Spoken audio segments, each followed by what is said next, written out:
ہم وہی کہیں گے جو ہمارا دین ہم کو بتاتا ہے. عمل کرو تو تمہارا بھلا ہے.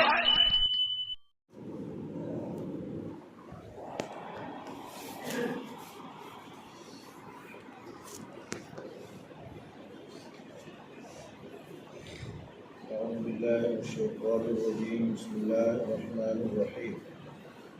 ان اللہ وملائکتہ یصلون علی النبی یا ایھا الذین آمنوا صلوا علیہ وسلموا تسلیما.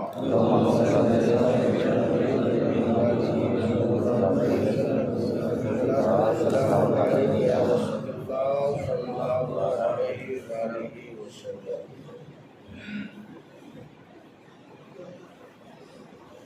واجب الوتر کا بیان. کہتے ہیں کہ امام کو رکوع میں یاد آیا کہ دعائے قنوت نہیں پڑھی تو قیام کی طرف عود نہ کرے. پھر بھی اگر کھڑا ہو گیا دعا پڑھی تو رکوع کا اعادہ نہیں چاہیے، یعنی پہلی بات تو اسے لوٹنا نہیں چاہیے. رکوع میں چلے گئے، آخر میں سجدہ سہو کر کے نماز مکمل کی جا سکتی ہے. اگر لوٹ آئے مسئلہ معلوم نہ ہونے کی وجہ سے تو کہتے ہیں کہ اگر لوٹ آئے تو دوسرا رکوع نہیں کرنا ہے.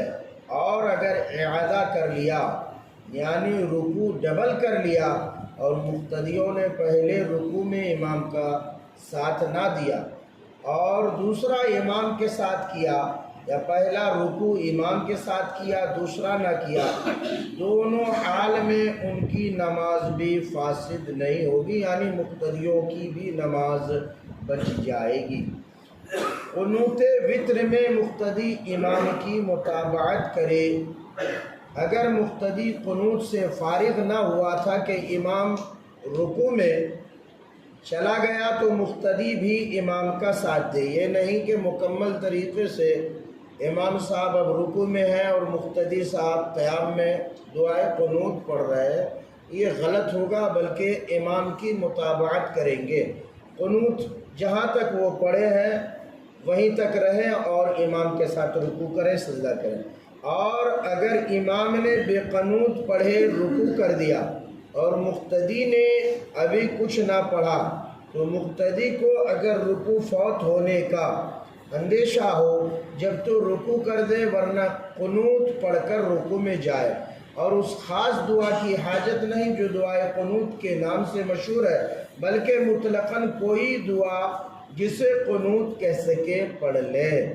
مطلب یہ ہے کہ اگر مکمل طریقے سے امام نے دعائے قنوت پڑھی نہیں اور رکوع میں چلے گئے، اب مقتدی دیکھیں گے کہ اگر میرے قنوت پڑھنے کی وجہ سے میرا رکوع چلا جائے گا تب تو وہ امام کے ساتھ رکوع میں چلا جائے. اور اگر انہیں یقین ہے کہ قنوت مختصر جو بھی قنوت ہو، قنوت سے مطلب وہی نہیں جو ہم لوگ پڑھتے ہیں، بلکہ ربنا آتنا بھی ہے، ربنا اغفر لی ولوالدی، یہ سب کے سب قنوت میں شامل ہو سکتے ہیں. اگر شک ہوا کہ یہ رکعت پہلی ہے یا دوسری یا تیسری تو اس میں بھی قنوت پڑھے اور قاعدہ کرے.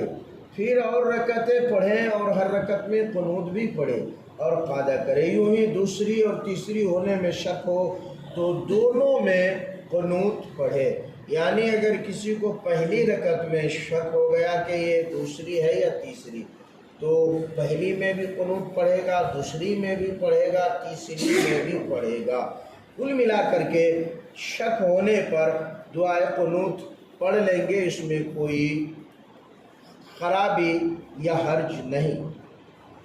بھول کر پہلی یا دوسری میں دعائے قنوت پڑھ لی تو تیسری میں پھر پڑھے، یہی راجح ہے، یعنی اسی پر فتویٰ ہے. مسبوق امام کے ساتھ قنوت پڑھے بعد کو نہ پڑھے، اور اگر امام کے ساتھ تیسری رکعت کے رکوع میں ملا ہے تو بعد کو جو پڑھے گا اس میں قنوت نہ پڑھے. وتر کی نماز قضا ہو گئی تو قضا پڑھنی واجب ہے. اگرچہ کتنا ہی زمانہ ہو گیا ہو، قصدن قضا کی ہو یا بھولے سے قضا ہوگی، اور جب قضا پڑھے تو اس میں قنوت بھی پڑھے، البتہ قضا میں تکبیر قنوت کے لیے ہاتھ نہ اٹھائے، یعنی یہ ہاتھ اٹھانا یہ نہیں چاہیے جبکہ لوگوں کے سامنے پڑھتا ہو، لوگ اس کی تقصیر پر مطلع ہوں گے، یعنی ان کے گناہوں کے وہ گواہ ہو جائیں گے۔ رمضان شریف کے علاوہ اور دنوں میں وطر جماعت سے نہ پڑھے، اور اگر تدائی کے طور پر ہو تو اب مکروہ، ایسا فعل مکروہ ہو جائے گا۔ تدائی کہتے ہیں جماعت کے ساتھ دعوت دے کر کے، جیسے کہ اور نمازوں کی دعوت دی جاتی ہے۔ وطر کے بعد 2 رکعت نفل پڑھنا بہتر ہے، جیسے کہ رواج ہے۔ اس کی پہلی رکعت میں اذا زلزلت الارض اور دوسری میں قل یا ایھا الکافرون پڑھنا بہتر ہے۔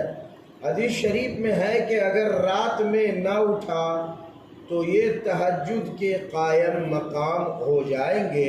یہ مضامین احادیث سے ثابت ہے، یعنی واجب الوطر کے بعد 2 جو نفل پڑھتے ہیں، جو تہجد کے عادی ہیں، اگر کسی دن وہ تہجد میں نہ اٹھ سکے تو واجب الوطر کے بعد والی جو نفل نماز ہے، اگر اس میں اذا زلزلت الارض پڑھا، جانتے ہیں یہ سورہ کہاں ہے؟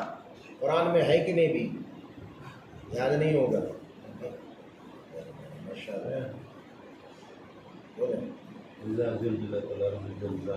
اس کو اگر کوئی پڑھیں گے پہلی رکعت میں اذا زلزلت الارض، دوسری میں قل یا ایھا الکافرون، تو اسے تہجد پڑھنے کا ثواب ملتا ہے۔ وآخر دعوانا ان الحمد للہ رب العالمین، استغفر اللہ ربی من کل ذنب واتوب الیہ، لا الہ الا اللہ۔